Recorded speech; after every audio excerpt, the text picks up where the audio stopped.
Assalamualaikum warahmatullahi wabarakatuh. Nama saya Wibowo Halim. Di sini saya akan menjelaskan tentang definisi biomekanika. Kata biomekanika berasal dari bahasa Yunani yaitu bios yang berarti kehidupan dan mekanike yang berarti mekanika. Sehingga secara etimologi biomekanika merujuk sebagai prinsip mekanika gerakan dari suatu organisme makhluk hidup. Lalu, biomekanika adalah ilmu yang menggunakan hukum-hukum fisika dan mekanika teknik untuk mendeskripsikan gerakan pada bagian tubuh atau kinetika dan memahami efek gaya dan momen yang terjadi pada tubuh. Biomekanika kerja atau biomechanical occupation merupakan salah satu subdisiplin keilmuan biomekanika yang mempelajari interaksi fisik antara pekerja, peralatan, mesin, material untuk meminimalkan resiko gangguan pada sistem otot rangka yang terkait dengan kerja. Dilihat dari definisi berikut, biomekanika itu adalah sebuah ilmu kinematik yang membahas tentang cara kerja atau bagaimana gerakan dari suatu makhluk hidup tersebut didefinisikan dalam bentuk kinematika. Kurang lebihnya seperti itu. Kita lanjut slide berikutnya. Apa sih manfaat mempelajari biomekanika? 1. Dapat diaplikasikan untuk memperkirakan besar gaya yang dibutuhkan oleh seorang pekerja untuk mengerjakan sesuatu sesuai dengan postur tubuhnya.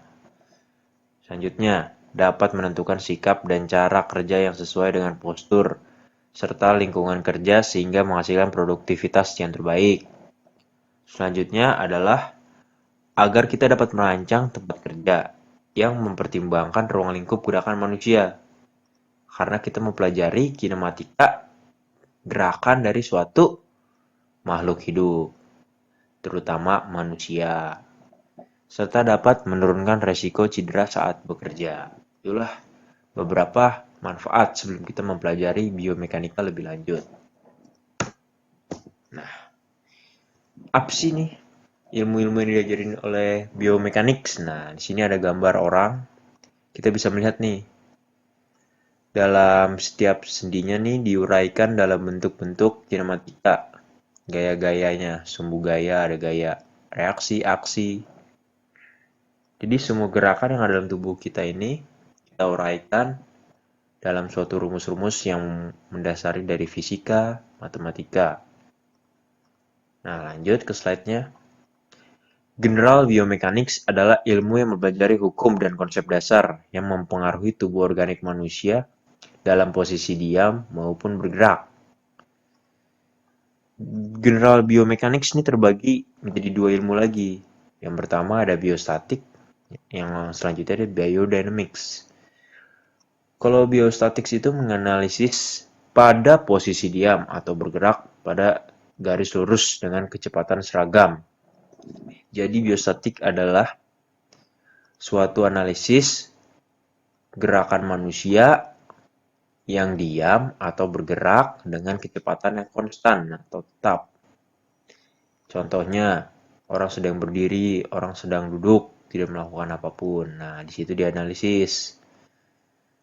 Selanjutnya ada biodynamics, gambaran gerakan-gerakan tubuh tanpa mempertimbangkan gaya yang terjadi atau kinematik dan gerakan yang disebabkan gaya yang bekerja dalam tubuh, kinetik.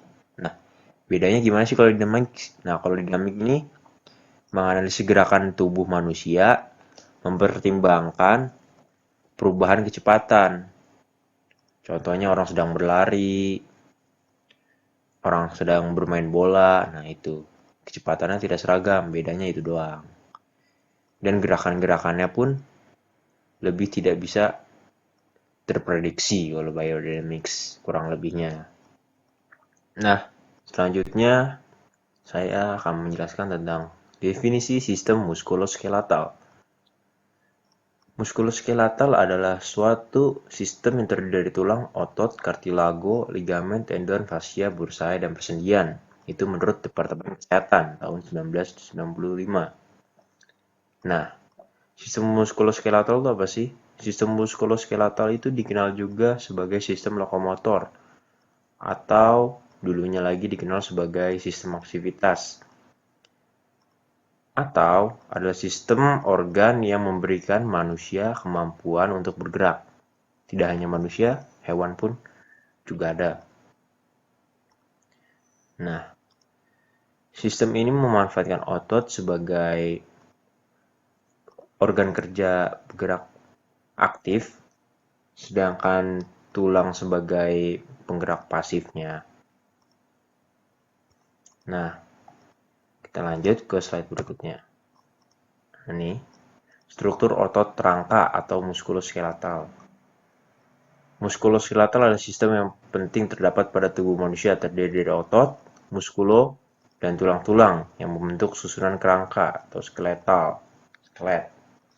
Fungsi utamanya seperti yang saya jelaskan tadi adalah untuk menyokong dan melindungi anggota tubuh, mempertahankan posisi tubuh, dan menghasilkan gerakan. Nah, pertama kita akan jelaskan dulu tentang kerangka. Kerangka itu apa sih? Kerangka itu adalah kumpulan dari tulang-tulang yang membentuk suatu susunan. Nah, fungsinya itu berguna untuk membentuk tubuh. Kerangka tubuh juga melindungi organ-organ penting, terdiri dari tulang yang terdiri dari sel osteosit, osteoblast, dan osteoklas, serta matris tulang yang kaya akan kalsium dan fosfor. Tulang tuh dibagi ada banyak nih, tapi di sini dijelaskan ada dua bagian. Digolongkan dari dua jenis, yaitu ada tulang berongga dan tulang keras. Tulang berongga itu adalah tulang yang memiliki ciri-ciri ringan, berongga dan rapuh, berfungsi untuk menyerap gelombang kejut dan untuk mencegah pecahnya tulang karena gelombang kejut yang terlalu besar, serta menghindari rusaknya rangka halus. Nah, ini dalam gambar ini tulang berongga itu bisa didefinisikan juga sebagai tulang spons. Nah, di sini kelihatan nih ada rongga-rongganya dalam tulang. Nah, selanjutnya ada tulang keras. Tulang keras adalah tulang yang memiliki ciri-ciri keras dan kaku. Tulang keras fungsinya itu pembentuk rangka, pembentuk tubuh, pembentuk sel darah, serta melekatnya otot dan salah satu dari komponen gerak pada tubuh. Ini komponen gerak pasif, tempat melekatnya otot. Nah, ini kan dalam sini ada tulang spons. Tulang spons itu sama dengan tulang berongga. Nah, di luar ini adalah tulang keras yang strukturnya lebih padat dan tidak ada ruang-ruang. Nah, selanjutnya, sini akan menjelaskan tentang ligamen. Ligamen adalah jaringan ikat fibrosa yang sedikit lentur yang mengikat satu tulang dengan tulang lainnya dan membentuk sendi. Ligamen mengendalikan jangkauan gerak sendi, mencegah dan menstabilkan sendi, sehingga tulang bergerak dalam keselarasan. Karena memiliki kemampuan peregangan terbatas, ligamen membatasi panjang gerak sendi untuk melindungi dari cedera. Nah, di sini ligamen tuh posisinya di sini yang fungsinya adalah untuk mengendalikan jangkauan gerak sendi. Nah, sebagai pembatas. Nah, sedangkan ada tendon. Tendon adalah jaringan ikat fibrosa yang menghubungkan otot dengan tulang. Setiap otot punya tendon di ujung-ujungnya. Tendon memiliki kemampuan meregang yang sangat kecil. Tugas tendon adalah untuk mengirimkan daya di antara tulang dan otot. Pada dasarnya, tendonlah yang memungkinkan kita bergerak karena tendon adalah perantara ketika otot menggerakkan tulang. Nah, jadi saat misalkan otot kita kontraksi, nah di ujungnya itu tendon akan berfungsi untuk mengirimkan dayanya ke kerangka. Sedangkan kalau ligamen fungsinya untuk membatasi ruang gerak sendi. Nah, sini kita lihat sini. Ligamen seperti serat menghubungkan antara dengkul nih, sendi ini terhadap betis. Nah, di sini membatasi pergerakannya. Sedangkan tendon di ujung ototnya sini melekat pada rangka yang fungsinya untuk menghantarkan daya. Selanjutnya saya akan menjelaskan tentang otot. Apa itu otot? Otot merupakan sebuah jaringan dalam tubuh manusia atau hewan yang berfungsi untuk atau sebagai alat gerak aktif yang fungsinya untuk menggerakkan tulang. Nah, di slide ini ditunjukkan bahwa otot diklasifikasikan menjadi tiga. Yang pertama ada otot lurik, otot polos, dan ada otot jantung. Otot lurik adalah otot yang menempel pada di kerangka atau otot lurik ini dikendalikan secara sadar atau dengan rancangan saraf untuk mengendalikan tubuh bagian luar. Otot bekerja di sepanjang sendi dan meregang di antara tulang-tulang. Nah, contoh otot lurik ini ada di bicep, tricep, otot dada, otot perut. Fungsinya itu adalah otot-otot yang berfungsi sebagai alat gerak aktif atau yang menempel langsung terhadap kerangka. Nah, di sini digambarnya seperti ini. Terlihat bahwa otot lurik itu inti selnya adalah bulat memanjang, terletak pada tengah-tengahnya, dan hanya ada satu di shape selnya. Nah, selanjutnya ada otot polos. Otot polos adalah otot yang menempel pada organ-organ selain organ jantung. Adanya di mana? Adanya di lambung, usus, dan ginjal. Otot polos ini bertindak tanpa rangsangan dari saraf, tidak cepat lelah, dan fungsinya mengendalikan. Contoh-contohnya adalah dia mengendalikan pernapasan, pencernaan, dan fungsi lainnya. Otot ini juga reaksinya lambat, tidak seperti otot lurik yang cepat. Tapi otot polos tidak mudah lelah, sedangkan otot lurik mudah lelah. Nah, di gambar nih terlihat bahwa inti sel dari otot ini berada di pinggir. Dan ini bentuknya lurus. Bentuk sel ototnya memanjang. Berbeda dengan yang ini, berbentuknya tidak memanjang. Nah, selanjutnya ada otot jantung. Otot jantung ini otot yang berfungsi menggerakkan pada bagian jantung tentunya. Bergerak tanpa rancangan saraf. Tidak cepat lelah. Geraknya lambat atau reaksinya lambat. Nah, bentuk sel otot jantung seperti ini, bercabang. Terus dia memiliki inti banyak, ada di tengah-tengah. Nah, lanjut ke slide berikutnya. Nah, jadi biomekanik dan apa hubungan dengan muskuloskeletal? Jika kita mempelajari biomekanik, kita bisa mengetahui nih gangguan-gangguan apa ya sih yang ada di muskuloskeletal akibat dari kesalahan gerakan atau semacamnya. Nah, gangguan muskuloskeletal ini kondisi di mana terganggunya fungsi sendi, ligamen, otot, saraf, dan tendon, serta tulang. Jadi, yang dimaksud adalah gangguan sistem muskuloskeletal adalah kelainan yang dialami oleh sendi, ligamen, otot, saraf, tendon, ataupun tulang. Nah, ini bisa terjangkit kenapa? Saat kita melakukan suatu kerja yang melebihi kemampuan tubuh, atau kita bekerja dalam kondisi yang ekstrim, yang menyebabkan tubuh kita cedera. Nah, gangguan muskuloskeletal seringnya merupakan penyakit degeneratif, yaitu penyakit yang menyebabkan jaringan tubuh rusak secara lambat laun. Hal ini dapat mengakibatkan rasa sakit dan mengurangi kemampuan tubuh untuk bergerak. Contohnya apa? Ini yang mudah-mudahnya seperti sakit pinggang, skoliosis, lordosis, seperti itu. Hipertrofi untuk penyakit otot yang jarang digunakan, atrofi, seperti itu. Jadi kenapa kita harus belajar biomekanika? Agar kita dapat mencegah gangguan sistem muskuloskeletal akibat kesalahan di ruang lingkup kerja. Karena sebagai engineer kita harus dapat memahami hal ini juga.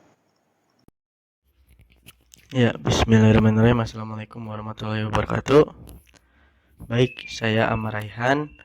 Saya akan melanjutkan presentasi untuk pembahasan berikutnya, yaitu anatomi dan biomekanika manual material handling dan batasan angkat beban. Yang saya ingin jelaskan yaitu pertama adalah anatomi tubuh manusia. Kenapa? Karena tubuh manusia ini sangat berkaitan sekali dengan biomekanika dan manual material handling ini. Jadi, anatomi tubuh manusia yaitu merupakan susunan tubuh pada manusia yang terkait dengan sistem rangka pada manusia. Dan sambungan rangka anatomi juga merupakan hal yang harus diperhatikan dalam kaitan mengetahui tingkat kapasitas kekuatan manusia. Nah, jadi perlu nih kita untuk mengetahui anatomi tubuh manusia ini, untuk mengetahui kapasitas kekuatan manusia ini seberapa. Nah, lalu rangka-rangka yang ada pada manusia sebenarnya merupakan suatu hubungan atau garis-garis pada sistem pergerakan tubuh manusia atau bisa disebut link, di mana pada rangka ini akan menempel otot-otot yang bekerja secara sinergis dan antagonis. Rangka pada manusia terdiri dari tulang-tulang yang bersatu membentuk sebuah sistem pergerakan yang dikendalikan oleh otot. Nah, rangka ini berfungsi sebagai alat untuk meredam dan mendistribusi gaya atau tegangan yang ada. Setiap rangka atau link akan mempunyai pusat pergerakan berupa sambungan yang terbatas secara arah pergerakan yang dinamakan sendi, yang berfungsi sebagai join. Nah, di sini ada 6 join atau link pada tubuh manusia. Yang pertama yaitu link lengan bawah yang dibatasi join telapak tangan dan siku, link lengan atas yang dibatasi join siku dan bahu, link punggung yang dibatasi join bahu dan pinggul, link paha yang dibatasi join pinggul dan lutut, link betis yang dibatasi join lutut dan mata kaki, link kaki yang dibatasi join dan mata kaki, dan telapak kaki. Nah, di sini ada gambarnya nih. Kalian bisa lihat sebelah sini nih. Nah, lanjut. Aktivitas otot pada manusia terkait dengan dua aktivitas utamanya, yaitu saat berkontraksi dan berrelaksasi. Analisanya seperti silinder pneumatik aktivitas tunggal dengan sistem pegas. Walaupun pada hakikatnya tidak ada pegas dalam tubuh manusia, disinilah otot sebagai penggerak utama bergerak dengan arah berlawanan terhadap otot yang lain, yang dikenal sebagai gerakan antagonis, yang berfungsi untuk mengendalikan dan mengembalikan posisi tangan dan kaki pada tempat asalnya.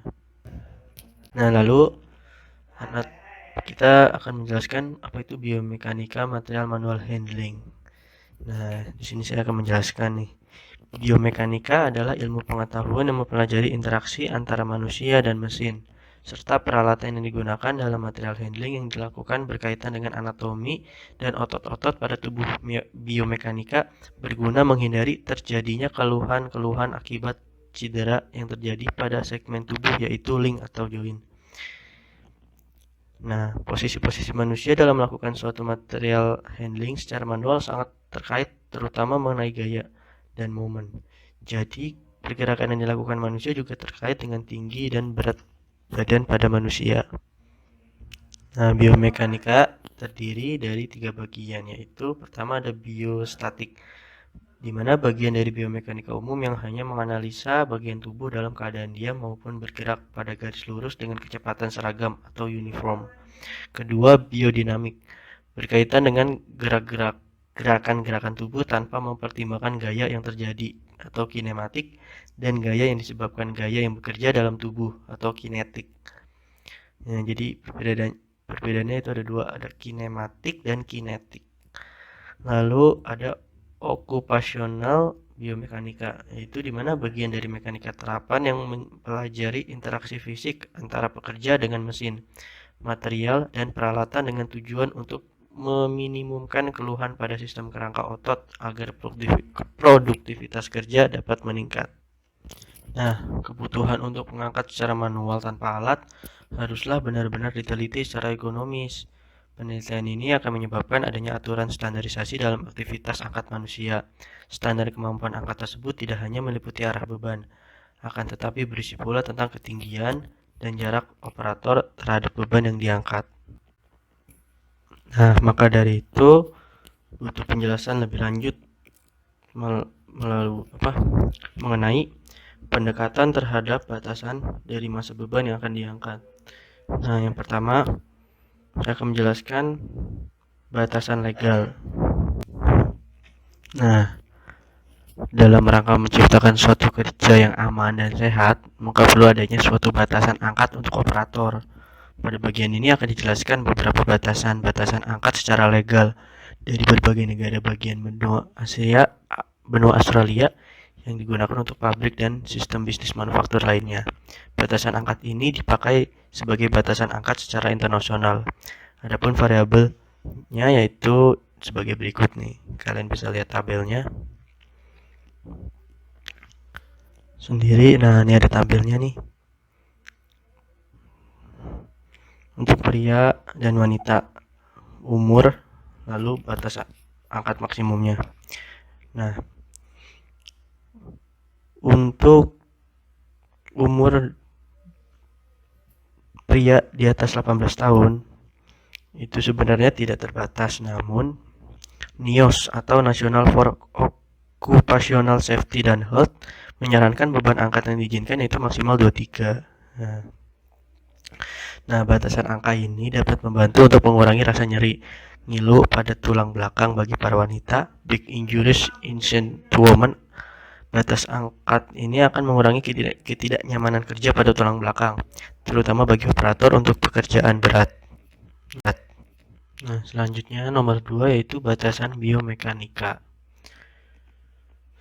Nah, batasan angkat ini berdasarkan nilai dari analisa biomekanika mengenai rentang postur atau posisi aktivitas kerja, ukuran beban dan ukuran manusia yang dievaluasi, sedangkan faktor yang mempengaruhinya adalah pada beban tekan, compression load pada interval disk antara lumbar nomor 5 dan scrum nomor 1 L5-S1. Nah, hal ini dikarenakan penyakit tulang belakang adalah merupakan hernia pada interverbal disc, yaitu keluaran inti interverbal atau papili nukleus yang disebabkan oleh rusaknya lapisan pembungkus interverbal disc. Analisa biomekanika yang dilakukan terhadap L5-S1 adalah menganalisa gaya kompresi tekan dengan memberikan suatu beban luar, postur, dan data antropometri dari operator angkatnya. Nah, NIOSH atau National for Occupational Safety and Health. Nah, dia menetapkan back compression design limit atau beban tekan pada tulang belakang yang diizinkan maksimal sebesar 3.400 Newton. Nah, selanjutnya ada batasan fisiologi. Nah, batasan ini merupakan batasan angkat secara fisiologis yang ditetapkan dengan mempertimbangkan rata-rata beban metabolisme dan aktivitas angkat berulang atau repetitive lifting, atau dapat juga ditentukan dari jumlah konsumsi oksigen. Metode lain adalah dengan cara pengukuran langsung pada tekanan yang ada di dalam perut atau intra-abdominal pressure selama aktivitas angkat dan menghasilkan batasan gaya angkat terhadap beban kerja manual. Nah, terima kasih. Lalu selanjutnya akan dilanjutkan oleh rekan saya. Terima kasih. Baik, saya Arifa Ekatvina akan melanjutkan presentasi biomekanika kerja mengenai bahasan manual material handling. Manual material handling ini merupakan penanganan pemindahan material secara manual dan teknis. Tulang punggung sistem material handling itu merupakan peralatan material handling itu sendiri. Sebagian besar peralatan mempunyai karakteristik, bentuk, serta harga yang berbeda. Semua peralatan material handling ini diklasifikasikan ke dalam 3 tipe utama, yaitu conveyor, crane or hoist, serta trucks. Berikut beberapa pemindahan material secara teknis. Yang pertama yaitu memindahkan beban yang berat antar mesin yang telah dirancang menggunakan roller atau ban berjalan. Yang kedua, menggunakan meja fleksibel yang dapat digerakkan naik turun. Yang ketiga, menempatkan benda kerja yang besar pada permukaan yang lebih tinggi dan menurunkan dengan gaya gravitasi. Yang keempat, menggunakan peralatan yang mengangkat, misalnya pada ujung belakang truk untuk memudahkan pengangkatan material seperti drum atau barel dengan bidang miring. Yang kelima ada overhead monorail atau hoist. Nah, ini menggunakan power, gerakan vertikal maupun horizontal. Lalu mendesain kotak yang disertai handle yang ergonomis pada saat mengangkat. Lalu peletakan fasilitas sehingga semakin memudahkan metodologi angkat benda pada ketinggian permukaan pinggang.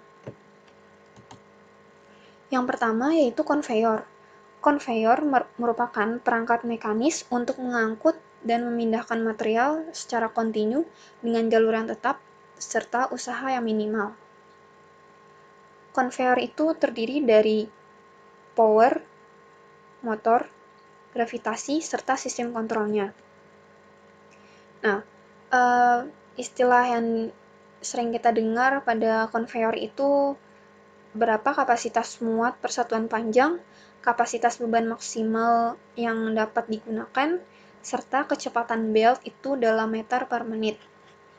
Nah, di sini ada keuntungan konveyor. Yang pertama itu kapasitasnya tinggi sehingga memungkinkan untuk memindahkan material dalam jumlah yang besar.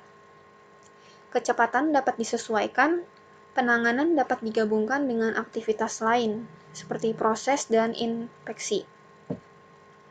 Serbaguna dan dapat ditaruh di atas lantai maupun di atas operator, atau di bagian tertentu. Nah, bahan ini dapat disimpan antar stasiun kerja pada lini produksi. Pengiriman atau pengangkutan bahan secara otomatis dan tidak memerlukan bantuan beberapa operator. Tidak memerlukan geng. Geng di sini merupakan lorong atau memakan ruang. Karena konveyor ini tadi seperti yang dijelaskan pada bagian keempat ini serbaguna dan dapat ditaruh di atas lantai maupun di atas operator, sehingga tidak memakan ruang yang banyak. Selain kelebihan, konveyor ini mempunyai kelemahan juga, yaitu mengikuti jalur yang tetap sehingga pengangkutan terbatas pada area itu saja.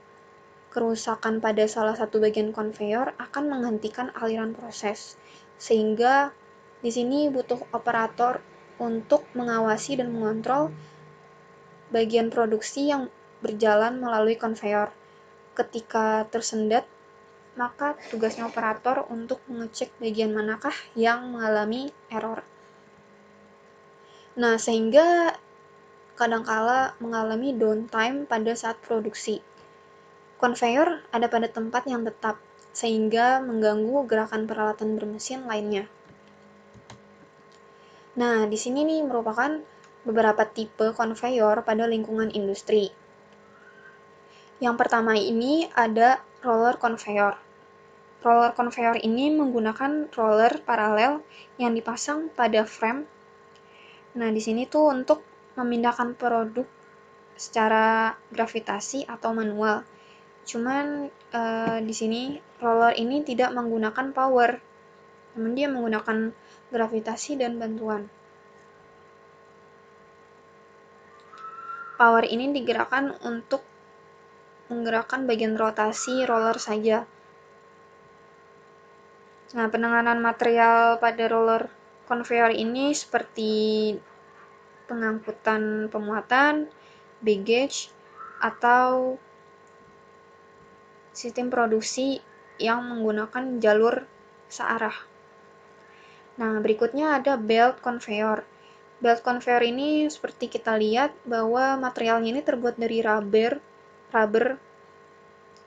Nah, kadangkala menggunakan material PVC.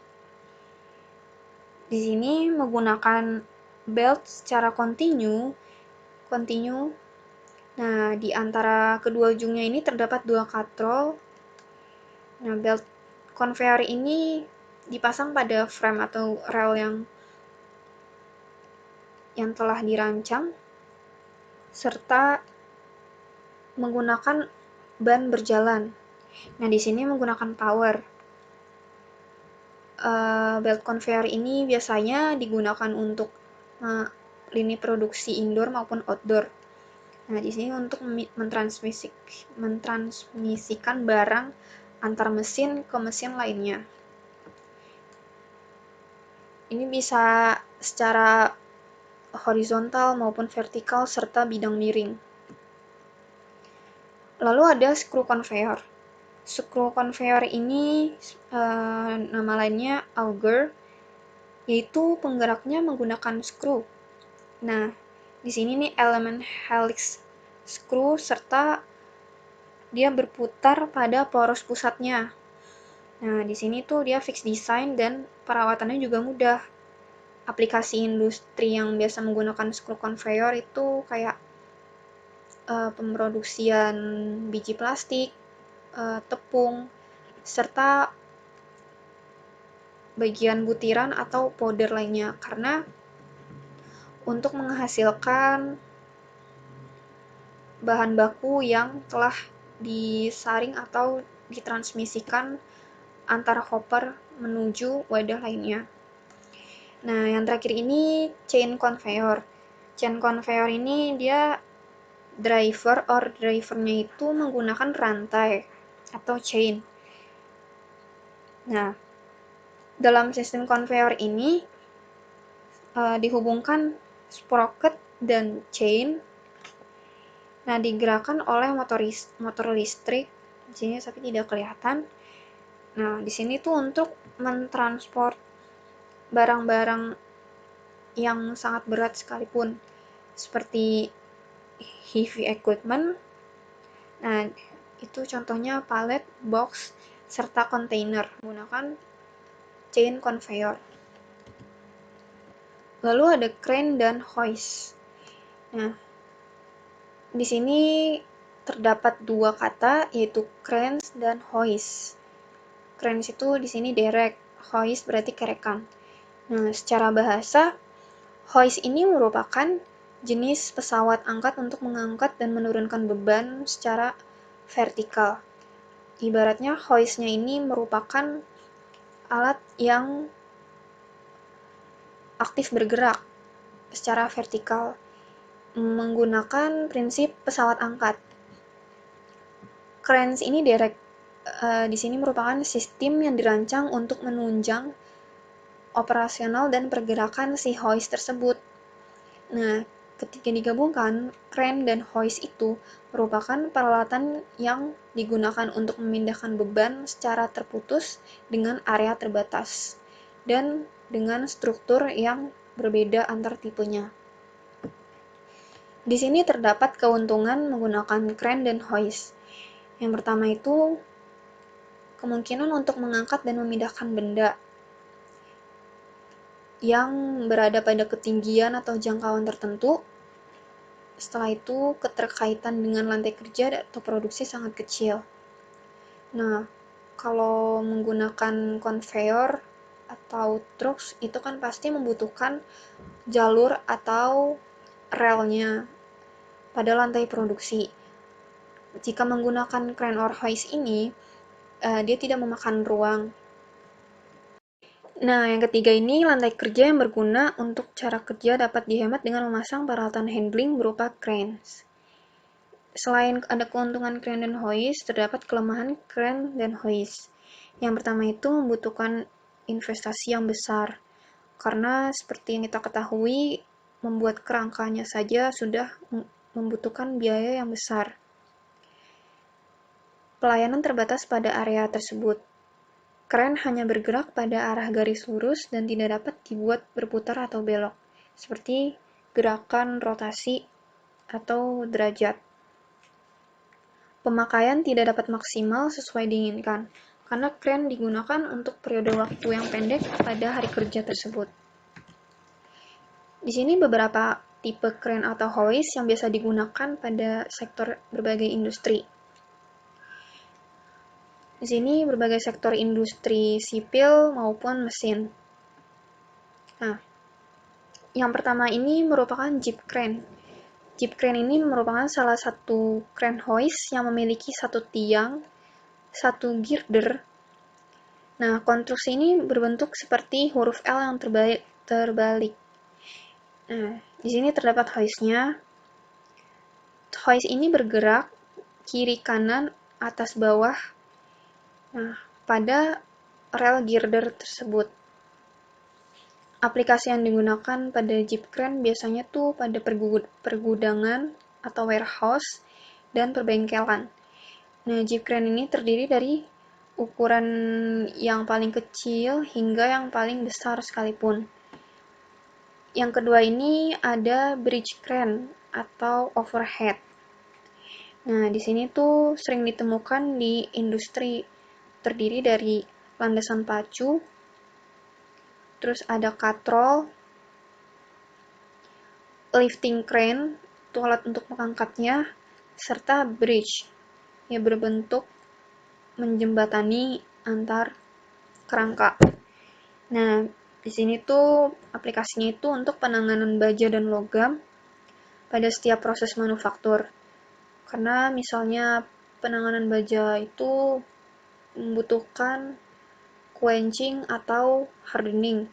Nah, di sini tugasnya si overhead crane ini membantu menjembatani antar proses manufaktur tersebut, sehingga baja atau logam lainnya bisa menjadi barang jadi atau outputnya. Nah, pada industri otomotif ini untuk menangani bahan baku. Lalu ada gantry crane.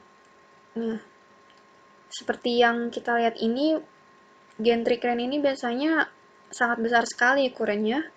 Nah, dan ini biasanya terdapat pada pelabuhan. Nah, di sini nih gantry crane sebuah portal yang sangat tinggi ya, mempunyai kaki tegak untuk mengangkat benda secara horizontal maupun vertikal.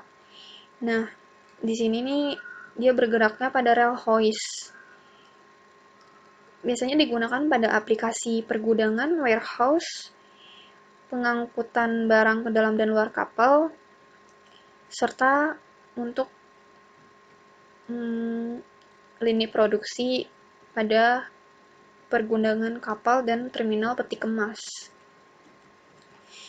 Lalu ada tower crane. Pasti kita sering lihat kalau di jalan tuh ada pembangunan apartemen atau gedung-gedung tinggi itu menggunakan ini, tower crane. Tower crane itu alat pengangkat material pada proyek konstruksi. Struktur tinggi ini untuk memudahkan pekerja untuk mengangkut bahan material dari bawah hingga ketinggian tertentu untuk proses pembangunan. Lalu yang terakhir ada stacker crane, merupakan penanganan pemindahan barang menuju sistem rak dan penyimpanan. Di sini tuh penyimpanan pada rak-rak yang berada pada ketinggian tertentu. Nah, di sini tuh stacker crane ini dia mampu mengangkat beban atau loads dari 1 kg hingga 10.000 kg.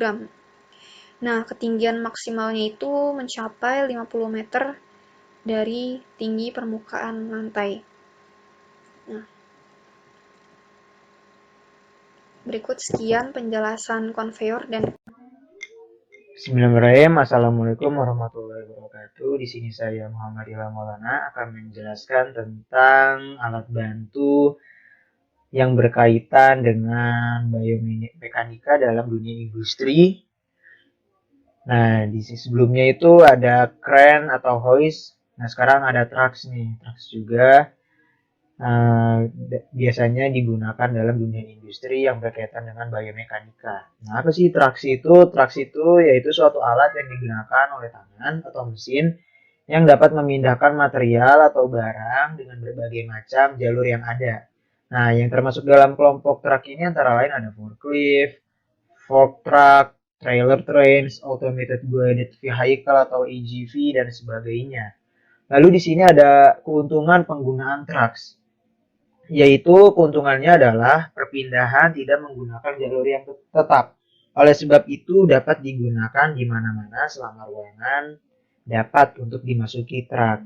Jadi keuntungannya ini, jadi jalurnya ini fleksibel, nggak di situ-situ aja jalurnya. Lalu mampu untuk loading, unloading, dan mengangkat, kecuali memindahkan material yang berat. Lalu karena gerakannya ini tidak terbatas, memungkinkan memungkinkan untuk melayani tempat yang berbeda. Dan dia juga lebih cepat. Nah, jadi dia bisa memilih jalur-jalur yang lebih cepat yang mana, asal dapat dilalui oleh traksi ini. Tapi di balik keuntungannya ada kelemahannya juga dalam penggunaan traks. Yang pertama, tidak mampu menangani beban yang berat atau sangat berat seperti konstruksi dan lain-lain yang biasanya menggunakan crane. Kalau menggunakan traks ini kurang. Lalu mempunyai kapasitas yang terbatas setiap pengangkutan. Jadi traks ini mempunyai kapasitasnya masing-masing tergantung jenis truknya. Lalu ada memerlukan geng atau jalur. Lalu sebagian besar truk harus dijalankan oleh operator. Namun seiring berkembangnya jalan juga ada sih beberapa truk yang sudah otomatis. Dia hanya memerlukan sensor dan jalur khusus yang nanti dapat dibaca oleh sensornya. Tapi itu masih jarang digunakan oleh industri-industri karena yang harganya cukup lumayan mahal. Lalu truk tidak bisa melakukan tugas ganda. Jadi dia ini kerjanya ya cuman memindahkan barang dari suatu tempat ke tempat yang lainnya. Nah, ini ada macam-macam contoh truk, dimana ini ada forklift, lalu ada automated guided vehicle atau AGV yang biasanya ini ada sensornya dan ada jalur khususnya dan dapat dikendalikan dengan jarak jauh menggunakan suatu remote control atau dan yang lainnya. Dan ini yang manual.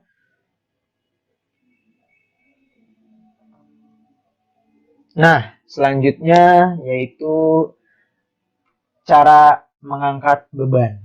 Nah, pengertian pemindahan beban secara manual menurut American Material Handling Society bahwa material handling dinyatakan sebagai seni dan ilmu yang meliputi penanganan atau handling.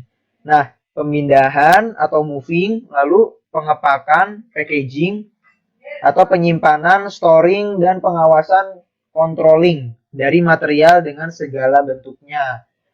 Ini menurut di buku Josebroto tahun 1996. Nah, lalu aktivitas manual material handling itu merupakan sebuah aktivitas memindahkan beban oleh tubuh secara manual dalam rentang waktu tertentu. Beberapa dengan pendapatan di atas menurut Occupational Safety and Health Administration mengklarifikasi kegiatan manual material handling itu menjadi 5 bagian. Nah, 5 bagian itu apa sih? Yang pertama, itu mengangkat atau menurunkan atau lifting or lowering.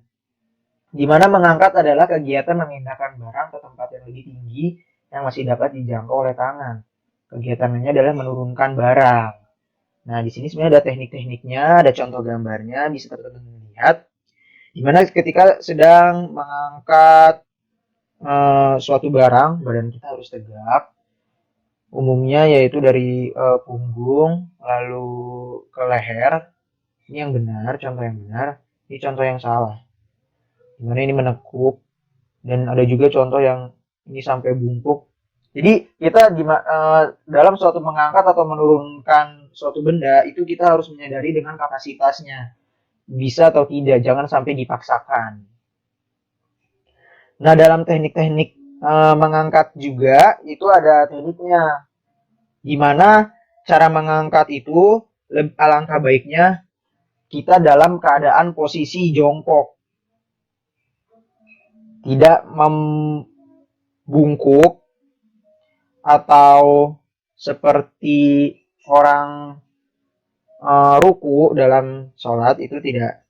Kalau dalam mengangkat suatu barang itu tidak baik sebenarnya. Jadi awal mulanya kita dari jongkok dulu, lalu baru diangkat. Lalu ada mendorong atau menarik, push or pull. Nah, kegiatan mendorong adalah kegiatan menekan berlawanan arus tubuh dengan usaha yang bertujuan untuk memindahkan objek. Nah, kegiatan menarik kebalikan dengan itu. Maksudnya kebalikannya dengan mendorong. Nah, di sini ada contoh gambarnya, di mana di sini contoh gambarnya sudah menggunakan alat bantu. Ini masuknya dalam jenis truk ya teman-teman. Jadi ini juga harus sesuai dengan kapasitas yang kita mampu dalam beratnya.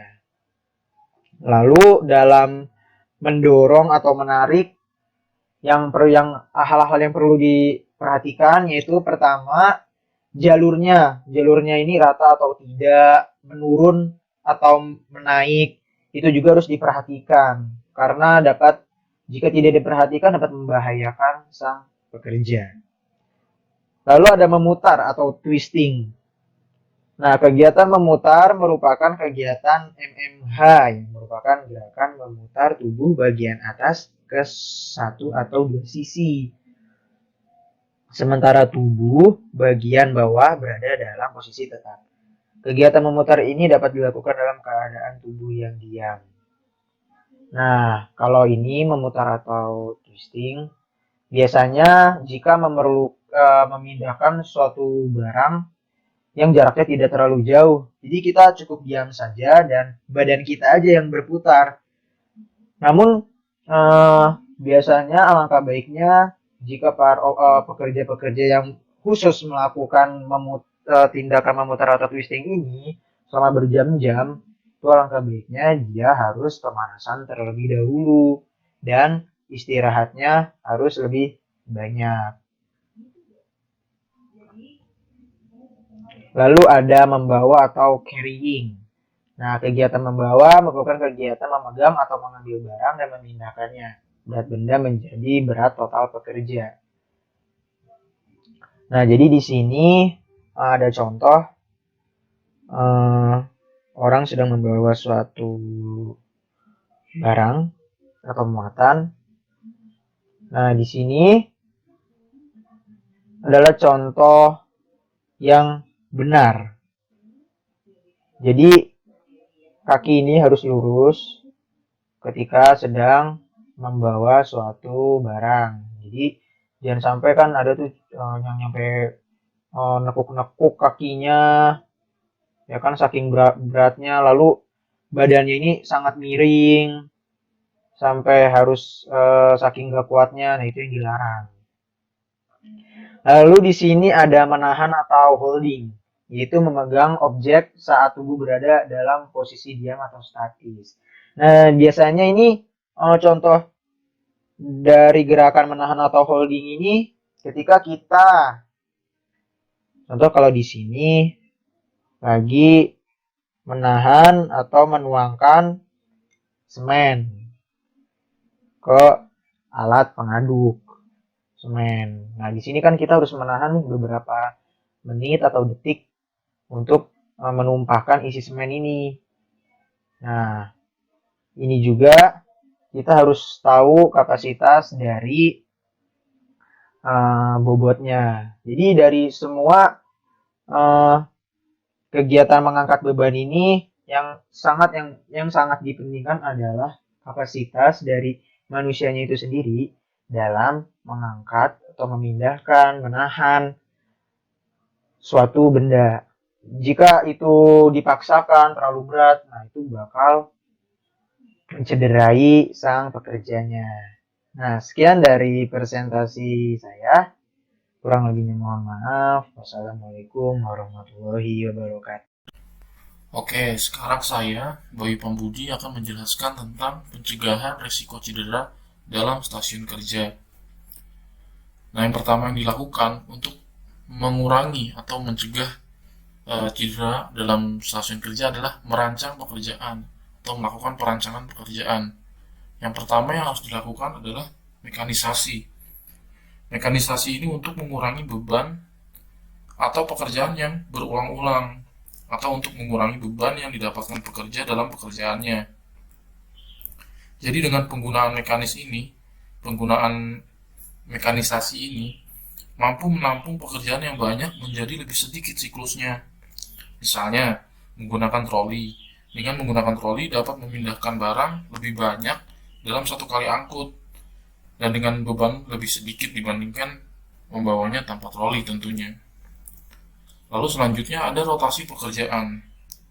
Rotasi pekerjaan di sini maksudnya pekerja tidak hanya melakukan satu pekerjaan saja, tapi beberapa pekerjaan bisa dilakukan. Nah, tujuannya adalah untuk pemulihan ketegangan otot melalui beban kerja yang berbeda-beda. Nah, selanjutnya ada perbanyakan dan pengayaan kerja. Perbanyakan dan pengayaan kerja di sini, jadi sebuah pekerjaan itu sebisa mungkin tidak dilakukan secara monoton. Jadi lebih baik dilakukan dengan beberapa variasi. Nah, tujuannya adalah untuk menghindari beban yang berlebih pada satu bagian otot, tulang, atau tubuh yang lain. Nah, yang terakhir ada kelompok kerja. Nah, karena pekerjaan yang dilakukan beberapa orang itu pasti mampu membagi beban kerja pada otot secara merata. Ini karena anggota kelompok biasanya bebas untuk melakukan pekerjaan yang akan diselesaikan oleh timnya misalnya. Nah, lalu yang kedua yang perlu dirancang adalah perancangan tempat kerja. Nah, jadi perancangan pekerjaan itu harus memperhatikan kemampuan dan keterbatasan operator atau pekerja. Nah, tempat kerja juga harus dapat menyesuaikan dengan bentuk dan ukuran pekerja agar aktivitas MMH itu dapat dilakukan dengan leluasa. Nah, MMH di sini itu sendiri adalah manual material handling. Jadi dia itu suatu kegiatan transportasi yang dilakukan oleh pekerja yang melibatkan penggunaan tenaga otot, seperti misalnya melakukan penurunan, pengangkatan, mendorong, menarik, mengangkut, atau memindahkan barang. Nah, selanjutnya yang perlu diperhatikan adalah kondisi lingkungan, seperti misalnya cahaya, tingkat keterangannya cukup atau tidak, terlalu silau atau tidak, lantainya licin atau tidak, perlu penggambaran jalur atau tidak, dan lainnya. Itu juga perlu diperhatikan untuk menciptakan kondisi kerja yang nyaman. Nah, lalu yang ketiga, yaitu melakukan perancangan peralatan dan perlengkapan. Karena dengan perlengkapan dan peralatan yang layak, itu mampu mengurangi penggunaan tenaga kerja yang tidak perlu atau berlebihan dalam menyelesaikan suatu pekerjaan, sehingga bisa lebih efisien tanpa mengurangi kenyamanan si pekerja. Contohnya, misalnya menggunakan forklift atau troli ini untuk memindahkan barang. Nah, yang kedua, menyediakan pekerja dengan alat bantu itu dapat mengurangi sikap kerja yang salah, karena dapat menurunkan ketegangan otot. Misalnya contohnya, menggunakan jig and fixture. Ini untuk membantu ketepatan dan kecepatan pekerjaan misalnya. Nah, yang keempat adalah pelatihan kerja. Menurut Alexander, tahun 1986, pada dasarnya pekerja itu melakukan pekerjaan sebagai kebiasaan. Pekerja harus mengetahui mengenai pekerjaan yang berbahaya dan perlu mengetahui bagaimana melakukan pekerjaan yang aman untuk melakukan suatu hal dengan aman. Maka dengan melaksanakan pelatihan kerja, perlu memahami pedomannya. Nah, dia juga mengatakan prinsip-prinsipnya yang dipegang selama melakukan suatu pekerjaan, yaitu misalnya berusaha untuk menjaga beban pengangkutan selalu dekat dengan tubuh. Ini untuk mencegah momen pada tulang belakang. Seperti ditunjukkan pada gambar, misalnya pada saat mengangkat sesuatu, mengangkat kotak, harus menjaga keseimbangan tetap. Lalu berusaha untuk menjaga posisi pinggul dan bahu selalu dalam posisi segaris. Ini untuk mencegah gerakan berputar pada tulang belakang. Lalu menjaga keseimbangan tubuh agar tidak mudah jatuh. Nah, hal-hal seperti ini yang perlu dilakukan pelatihan pada si pekerja itu sendiri untuk mengurangi pencegahan, untuk mencegah adanya cedera atau kecelakaan dalam bekerja. Seperti itu.